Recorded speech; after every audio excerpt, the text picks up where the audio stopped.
নমস্কার, শুভ সন্ধ্যা। আমাদের ওয়ার্কশপ শুরু হচ্ছে। আজকে ওয়ার্কশপের তৃতীয় দিন। আমাদের বক্তা মাননীয়া অধ্যাপিকা শ্রীমতী বিজয়া গোস্বামী মহাশয়া। আমি ম্যাডামকে অনুরোধ করছি সেশন শুরু করবার জন্য। ম্যাডাম, শুরু করুন প্লিজ। ধন্যবাদ আপনাদের সবাইকে। আজকে সন্ধ্যাবেলা সবাইকে শুভেচ্ছা জানাচ্ছি এবং আশা করছি আজকে হয়তো আপনাদের মন যাতে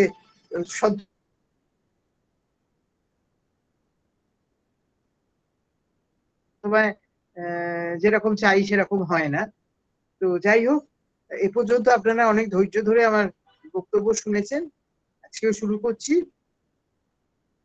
আগের দিন বিদূষক সম্বন্ধে বলতে শুরু করেছিলাম এবং বিশেষ করে অভিজ্ঞান শকুন্তলম নাটকের, কালিদাসের অভিজ্ঞান শকুন্তলম নাটকের বিদূষক মাধব্যকে নিয়ে কিছু কথা বলছিলাম।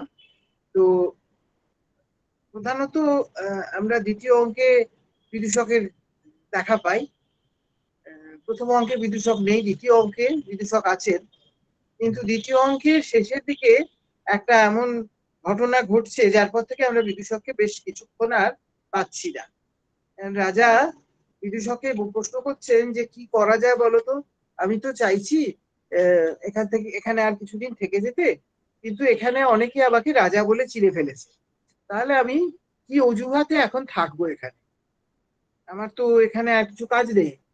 তখন বিদূষক ঠাট্টা করে বলছে, তুমি তো রাজা, তুমি এখানে মুনি ঋষিদের কাছ থেকে ট্যাক্স চাও।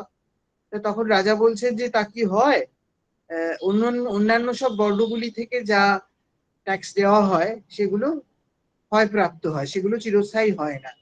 আর যেগুলো আমরা এই ঋষিদের কাছ থেকে যা পাই সেটা হলো সেটা কখনোই সেটা হয় না, সেটা চিরস্থায়ী এবং তাতে কোনো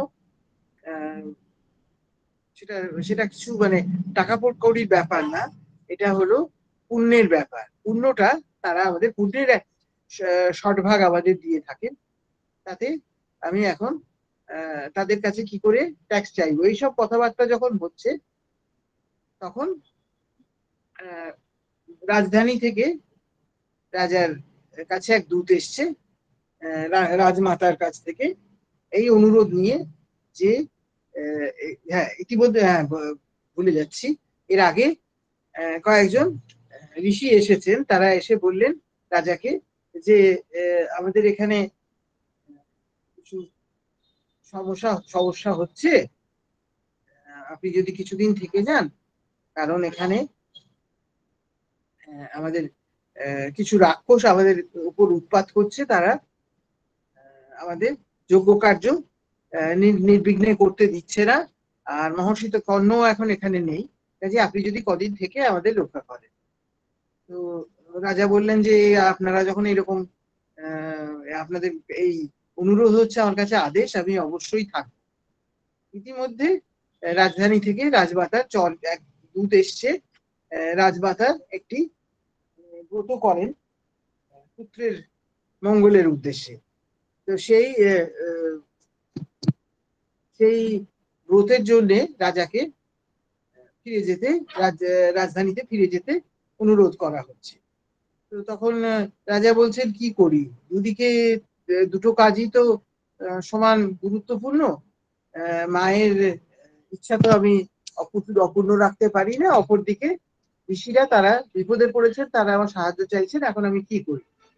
তখন তিনি ঠিক করলেন যে তিনি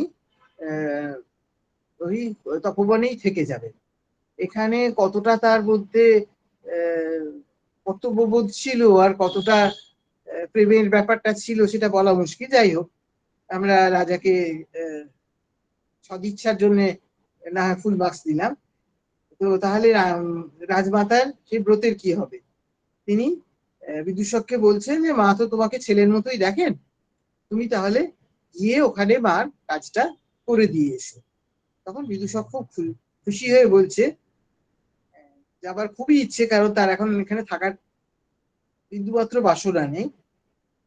কিন্তু তার মনে হচ্ছে যে রাজা যদি মনে করেন যে ও রাক্ষসের ভয় চলে যাচ্ছে, না খেলু বা আমি রাক্ষস ভীরুকে গানায় আছি, আমাকে যেন রাক্ষসের ভয় পেয়েছি মনে করো না।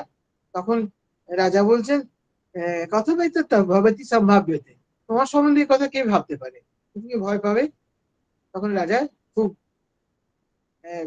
বিদূষক খুব রাগের সঙ্গে বলছেন, যথা রাজানুজেন গন্তব্যং তথা গচ্ছামি।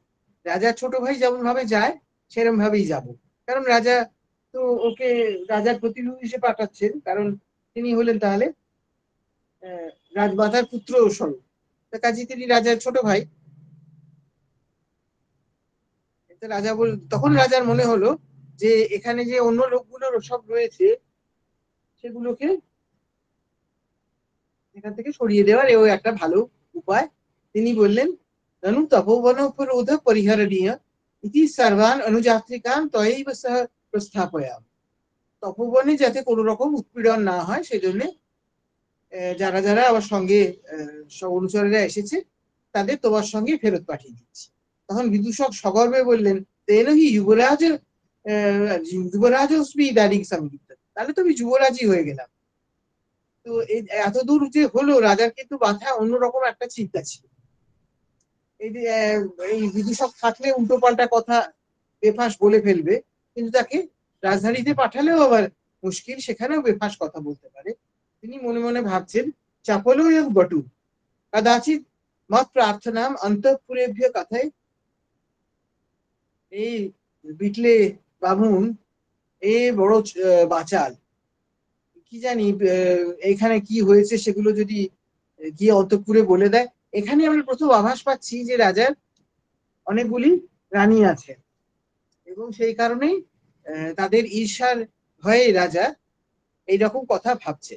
সেই জন্য তিনি বললেন যে দেখো এখানে আমি তপস্বীদের অনুরোধেই থাকছি, তা না হলে ওই তপস্বী কন্যাটনার ব্যাপারটা ওগুলো সব ঠিক না, ওগুলো বাজে কথা।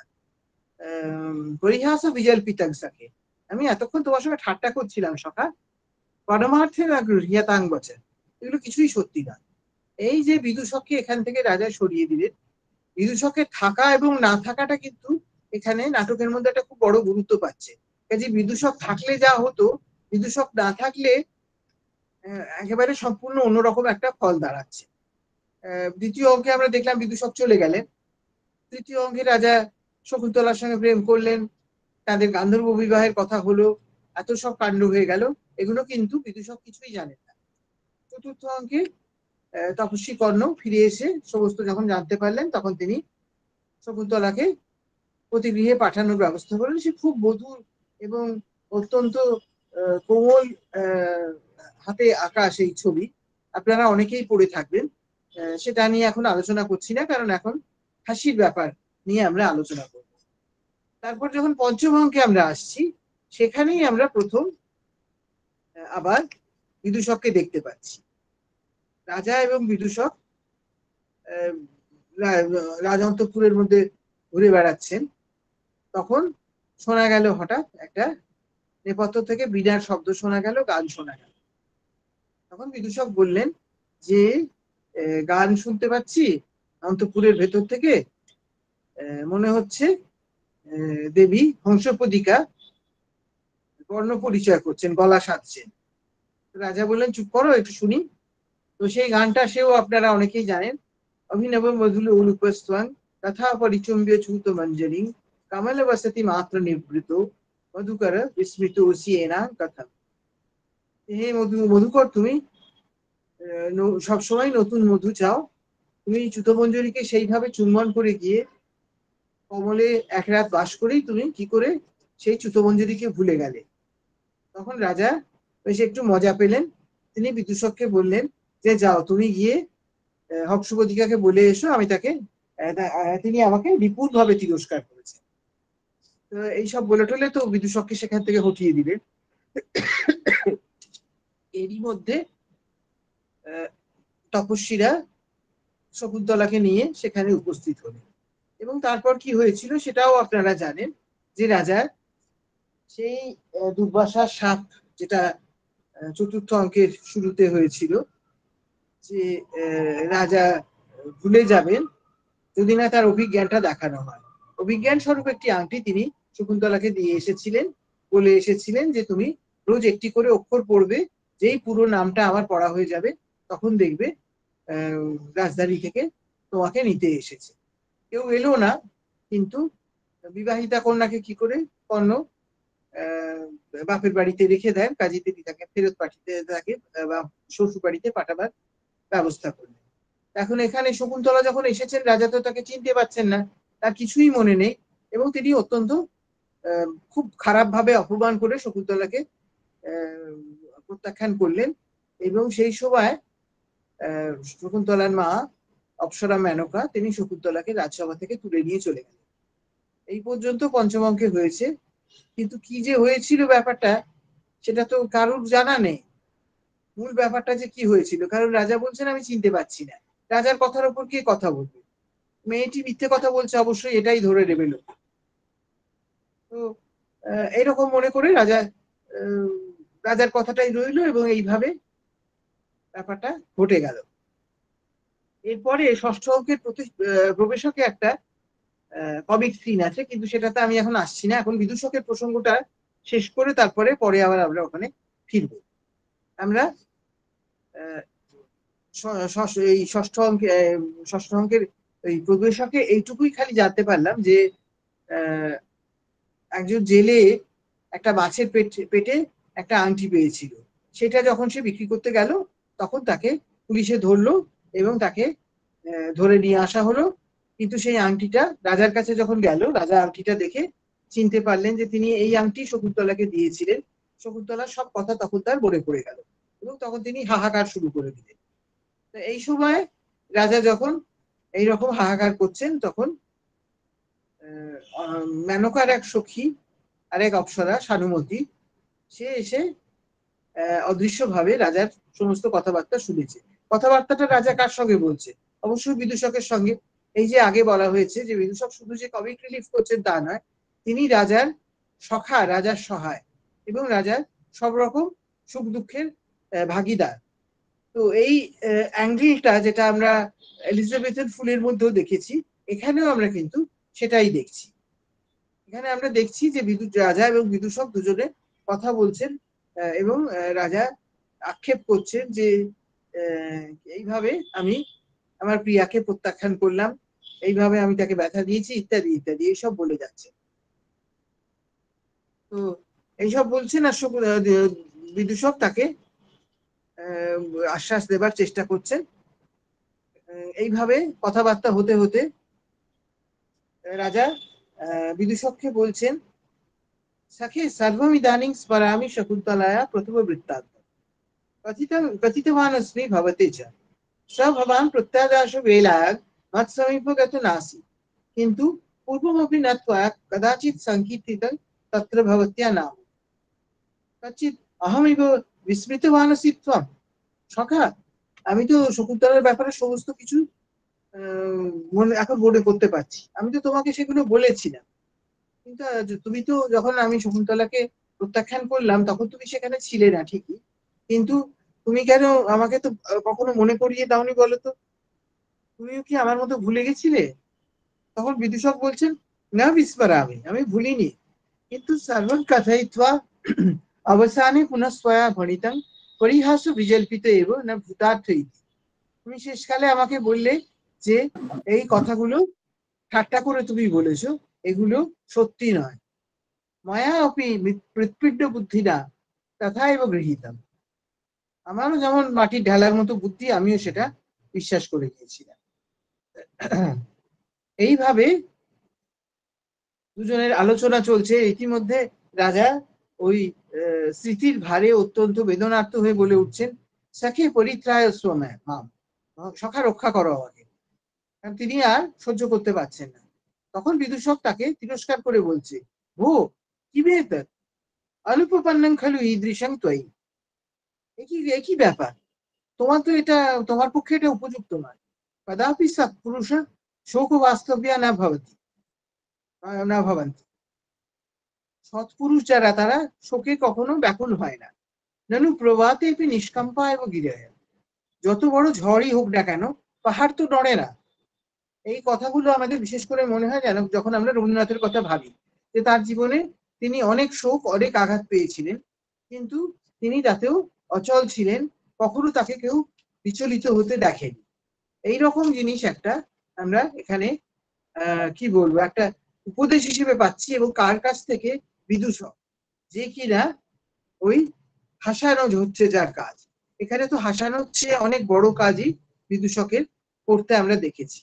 এবং এখানে আমরা দেখছি যে নাটকের মধ্যে বিদূষক যে যে কাজগুলো করেছে তার থেকে না করার গুরুত্বটা বেশি। কারণ দ্বিতীয় অঙ্কে রাজা বিদূষকের কাছে সমস্ত তার প্রেমের বৃত্তান্ত দিয়েছেন, এবং তারপরে আবার আমরা পাচ্ছি শকুন্তলা, অভিজ্ঞান শকুন্তলামের পঞ্চম অঙ্কে অল্পক্ষণের জন্য। তারপরে ষষ্ঠ অঙ্কে কিন্তু এখানে বিদূষকের একটা বড় ভূমিকা রয়েছে। কাজে শুধু হাসানো নয়, বিদূষকের মধ্যে যে একটা নায়কের প্রতি যে অনুকম্প বা নায়ককে মনে ভরসা দেওয়া, এই জিনিসটা আমরা এখানে কিন্তু দেখতে পাচ্ছি। যাই হোক, এটা হলো একটা দিক। আরেকটা দিক যেটা, সেটা হচ্ছে আমরা এখানে একটু পুরোনো দিকে চলে যাচ্ছি। আমরা জানি যে ভাসের যে নাটকগুলো বেরিয়েছিল, নাটক চক্র, তার মধ্যে রাজা উদয়নকে নিয়ে দুটো নাটক ছিল, প্রতিজ্ঞা যৌবন্ধরায়ণ এবং স্বপ্নবসন্ত। এই দুটো নাটকের মধ্যে আগের দিনই বলেছিলাম যে উদয়ন আছেন, তার মহিষী আছেন বাসব দত্তা, এবং তারপরে আরো একজন মহিষী এসেছেন, তার নাম পদ্মাবতী। যাই হোক, সে কথা এখন আসছি না। এখানে বিদূষক হচ্ছেন বসন্ত। তো সেই বসন্তকের চরিত্র এবং বসন্তকের যা ভূমিকা, সেইটা নিয়ে চার কথা বলছি। বিশেষ করে এটা প্রতিজ্ঞা যৌবন্ধরায়ণে বিশেষভাবে এটা লক্ষণীয়। উদয়নের 3 সখা ছিলেন, তারা তার সবসময় সব কাজে সাহায্য করতেন। একজন তার প্রধানমন্ত্রী যৌবন্ধরায়ণ, দ্বিতীয় জন হচ্ছেন তার বিদূষক বসন্তক, তৃতীয় জন হচ্ছে তার সেনাপতি রুমন্নান। এই 3 জনে মিলে এখানে একত্র হয়েছে। প্রতিজ্ঞা যৌবন্ধরায়ণের গল্পটা হয়তো সবাই জানেন না, একটু একটু জানেন সবাই। যাই হোক, তাহলে একটু ডিটেলে বলছি। রাজা প্রদ্যোৎ মহাসেন, তার কন্যার নাম বাসব দত্তা। তো বাসব দত্তা উদয়নের নাম শুনে খুব, তার নাম এবং গুণের কথা শুনে তার প্রতি আকৃষ্ট হয়েছে। আর উদয়ন, তিনি বেশিরভাগ ওই সুখের জিনিস, গান বাজনা এসব নিয়ে থাকেন, খুব ভালো বীণা বাজাতে পারেন। এবং তার একটা বড় গুণ আছে, তিনি হস্তিবিদ্যা খুব ভালোভাবে জানেন। আপনারা জানেন মহাভারতে আমরা নল রাজার কথা পড়েছি। নল রাজা অশ্ববিশারদ ছিলেন। ঘোড়াকে কিভাবে ট্রেন করতে হয়, ঘোড়া কিভাবে যত্ন করতে হয়, এবং ঘোড়া তার মুখে তার কথা বুঝতে পারতো, তার মনের ভাব বুঝতে পারতো। হাতির বেলাতেও তাই হয়। বলে যে যারা হাতি চালনা করে তাদের মনের কথা হাতি বুঝতে পারে। এখানেও সেই রকম উদয়ন ছিলেন হস্তি বিশারদ, এবং তিনি খুব ভালো বীণা বাজাতে পারতেন। তো তিনি, তার বীণার নাম ছিল ঘোষবতী। সেই বীণা বাজিয়ে তিনি বোর্ডে হাতি বশ করতে গিয়েছিলেন, কিন্তু আসলে সেটা হাতি ছিল না, সেটা ছিল একটা নকল হাতি। তার মধ্যে মহাসেনের সৈন্যরা ছিল, লুকিয়েছিল। যেমন ট্রোজান হর্সের কথা আমরা পড়েছি ইলিয়াডে, সেই রকম। তো সেই হাতির পেট থেকে তারা বেরিয়ে উদয়নকে বন্দি করে। কিন্তু উদয়ন যখন বন্দি হলেন, তখন তার বন্ধুরা তো মুক্তই আছেন, তারা তো বন্দি হননি। তখন যৌবন্ধরায়ণ প্রতিজ্ঞা করলেন যে আমি রাজাকে অবশ্যই মহাসেনের কাছ থেকে মুক্ত করব, যদি তা না হয় তাহলে আমার নাম যৌবন্ধরায়ণ নয়। এবং যৌবন্ধরায়ণের সঙ্গে এই ব্যাপারে যোগ দিলেন রুমন্নান এবং বসন্ত। তারা চলে এলেন, ছদ্মবেশে চলে এলেন মহাসেনের রাজধানীতে। এবং এসে তারা কি করছেন, তারা এসে ষড়যন্ত্র করছেন কিভাবে রাজাকে মুক্ত করা যায়। এই ঘটনাগুলো আমরা দেখি প্রধানত দ্বিতীয় অঙ্কে।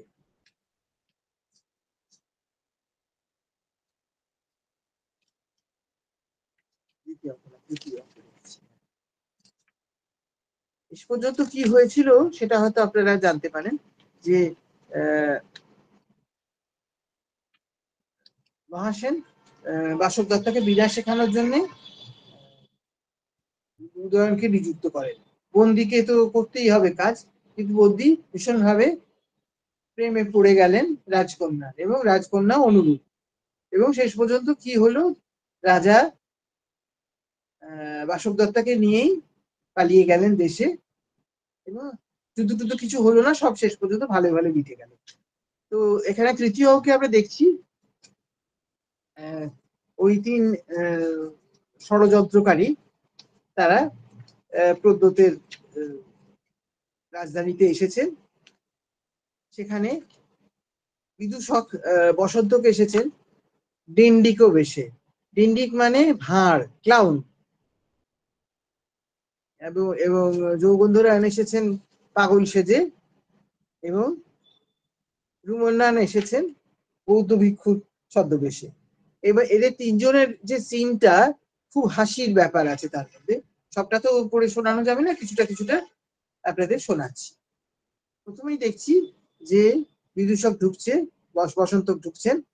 তিনি বলছেন, ভো দেবকুল পিঠিকায়াং মম মোদক বাল্যকে নিক্ষিপ্য দক্ষিণ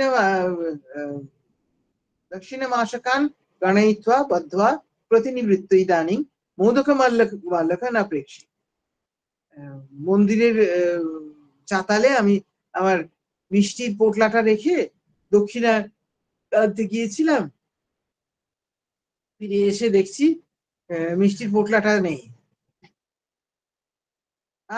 এক মোদক পরিতোষিত না তাবৎ অবলগ্ন বা অনুসারে। কেউ একজন একসময় একটা মিষ্টি ওখান থেকে চুরি করে খেয়েছিল, তাতে তার পরিতৃপ্তি হয়নি, সেটা সে বাকিগুলোর জন্য আবার আমার পিছু নিয়েছে। উচ্চতয়া প্রাকারস্য আগতি কুকুরানা। কুকুরে নিতে পারে না, কারণ মন্দিরের পাঁচিল খুব উঁচু, কুকুর ডিগোতে পারবে না। অক্ষত প্রাপ্যতায়া লোভনীয় প্রতিকানা। আরে এটো খাবার কি আর প্রতিজ্ঞা নেবে? অথবা আপনি এলেন খাদামি ভাবতু উদ্গরিষ্যামি তাবতা। কিংবা হয়তো আমি খেয়েই ফেলেছি, ওটা মনে নেই আমার। আচ্ছা ঢেকুর তুলে দেখি তো। হি হি বৃদ্ধ এব শুকর বস্তি শুদ্ধ বাতম এব উদ্গিরামি। শুয়োরের পাকস্থলীর মতো আমার খালি ঢেকুরের সঙ্গে খালি হাওয়াই উঠছে। অথবা লোহিত কাত্যায়ন্যা সম্বন্ধী মম সম্বন্ধী ইতি কৃত্বা শিবেন প্রতিহস্তীকৃতং ঘটে। কিংবা এটা তো এই জায়গাটা মানে মন্দিরটা হচ্ছে লোহিত কাত্যায়নী মন্দির, তো শিব ভেবেছেন এটা লোহিত কাত্যায়নীর জিনিস, এটা আমার জিনিস, এই মনে করে তিনি এটা হাতিয়েছেন। यद्यपि एष ब्रह्मचारी बहुकै रूपै अभिनयं करोति भवतु प्रेक्षिष्ये तावता।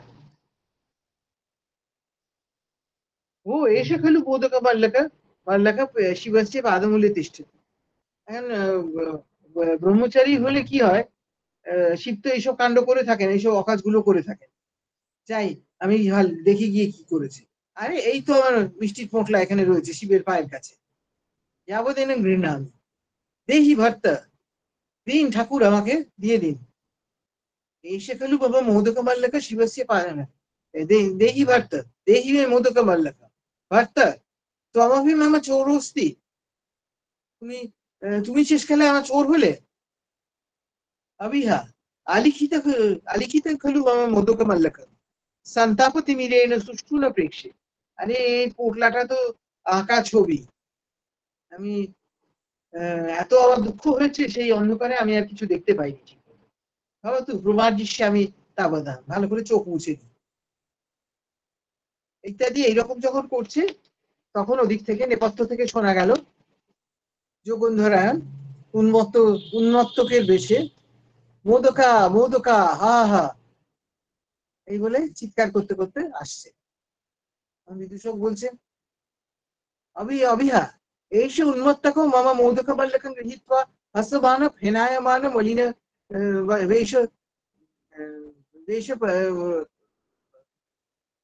वेशरित्योखम एव इते एव धावति।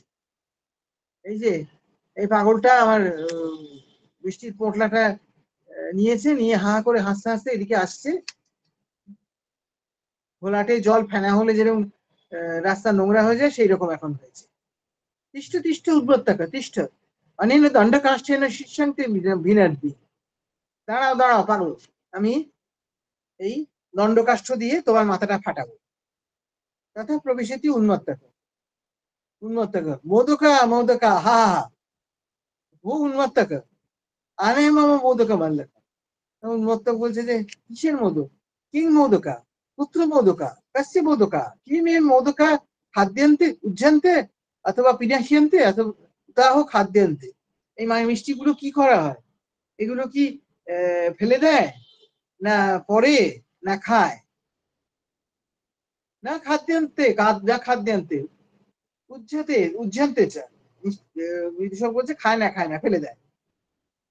এইসব করছে তারা। এমন সময় আবার অনেক রকম উদ্ভট উদ্ভট কাণ্ড করছে। এর মধ্যে শ্রমণক অর্থাৎ ভ্রমণান এসে হাজির হয়েছে। সে এসে বলছে যে কি ব্যাপার,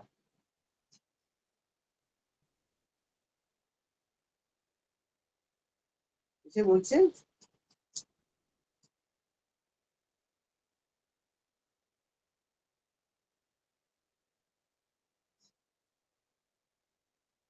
শ্রমণক ঢুকে বলছে মা বিবিহি ব্রাহ্মণ উপাসক। ও হে ব্রাহ্মণ উপাসক। সাধারণত বিদূষকরা সাধারণত ব্রাহ্মণই হয়, এবং বৌদ্ধ ভিক্ষুরা শ্রমণরা উপাসক বলেই সবাইকে সম্ভাষণ করে। ভয় পেও না, ভয় পেও না, ব্রাহ্মণ উপাসক। কে কে আছে এখানে, কি করতে হবে, কাঁদছো কেন? তখন বিদূষক বলছে এই যে আবার মিষ্টি নিয়ে গেছে। শ্রমণক বলছে মোদকান প্রেক্ষে তাব, দেখছি মিষ্টি দেখছি। তখন উন্মত্তক পোটলাটা খুলে বলছে এই যে এই যে দেখো দেখো। তখন শ্রমণক থু থু করে তার উপর থুতু দিয়ে দিচ্ছে। হা ধিক, এটা বিদূষক বলছে। হা মানে যে আর কি ডিন্ডিক। হা উন্মত্তকস্য হস্তে ইহা মাত্র কেন শ্রমণকেন থুতু কৃত্বা অধন্যস্য মম মোদকা দৃষ্টপূর্ব ইব সংবৃত্তা। হায় হায়, আমার এই পাগলের হাত থেকে মিষ্টি নিতে গিয়ে তার মধ্যে থুতু দিয়ে দিল, এটো হয়ে গেল, আমি তো আর খেতে পারবো না।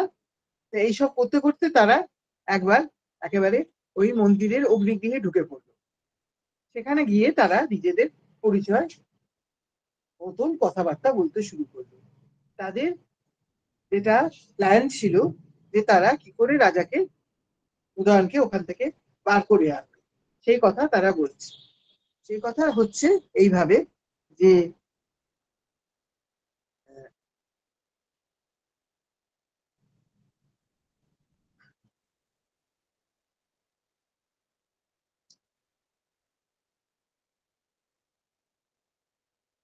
যে রাজা তো হস্তি বিশারদ।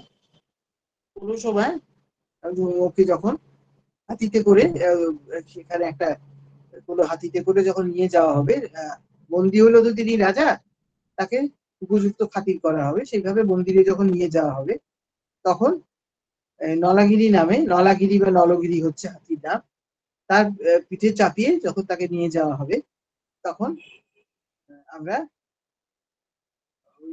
মাহুতকে বেহুশ করে দিয়ে আমরা তাকে নিয়ে পালিয়ে যাব। কিন্তু বিদূষক বলছে যে এ তো বেশ ভালো কথা বললে, কিন্তু আর তো এখন হবে না। কেন হবে না কেন? তখন বলছে যে রাজা এর মধ্যে একদিন রাজকন্যা বাসব দত্তাকে দেখে ফেলেছে, এবং দেখে ফেলে তিনি বলছেন যে আমি আর একে না নিয়ে যাব না। তাহলে কি হবে, আমাদের তো পুরো প্ল্যানটাই তাহলে বানচাল হয়ে গেল। তখন যোগেন্দ্রনারায়ণ বলছেন, আবার একটা প্রতিজ্ঞা করছেন যে আমি একসঙ্গে রাজা, বাসব দত্তা এবং নলাগিরি যে না এর হাতির নাম বাসব দত্তার হাতির নাম হলো ভদ্রবতী, এবং তাদের সঙ্গে উদয়নের বীণাও থাকবে, যে বীণার নাম ঘোষবতী। এই সব নিয়ে যদি আমি না যেতে পারি তাহলে আমার নাম যৌগন্ধ রায় নাম। এবং শেষ পর্যন্ত সেটাই হলো।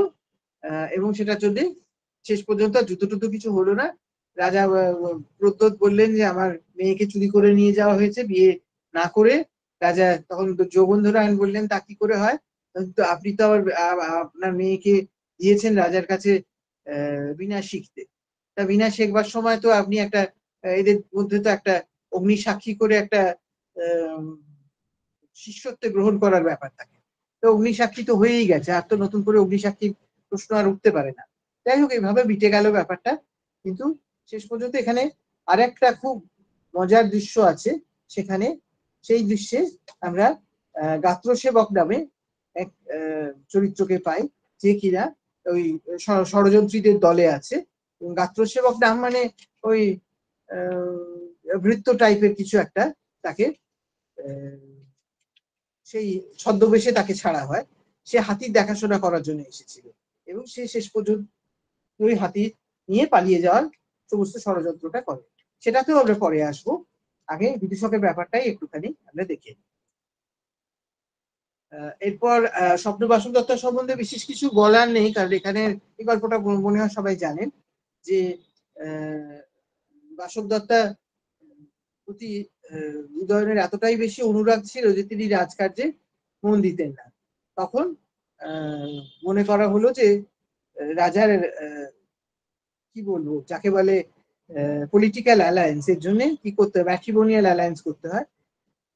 তার সঙ্গে আরেক রাজকন্যা পদ্মাবতীর বিবাহ দেওয়া হবে। তো পদ্মাবতীর সঙ্গে বিয়ে হবে। রাজা কিন্তু তাতে আপত্তি করলেন। রাজা বললেন না, বাসক দত্তা যাতে দুঃখ পায় আমি এমন কাজ করবো না, আমি আর বিয়ে করবো না।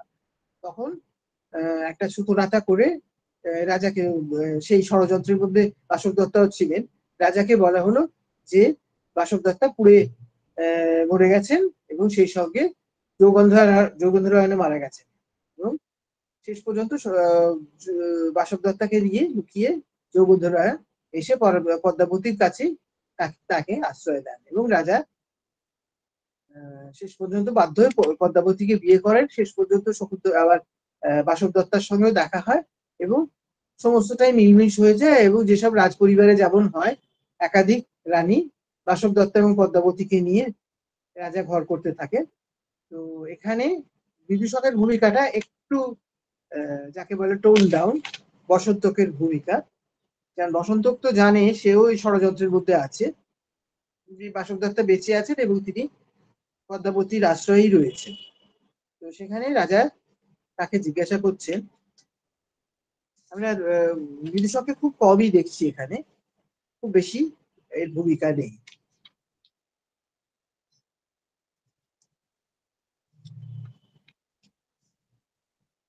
এখানে আমরা দেখছি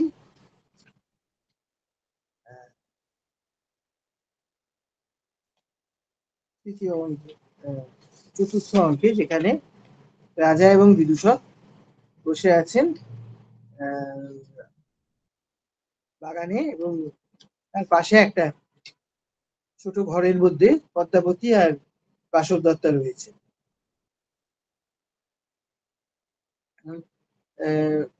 রাজা এবং বিদূষক এমনি হাসি পরিহাস করছেন।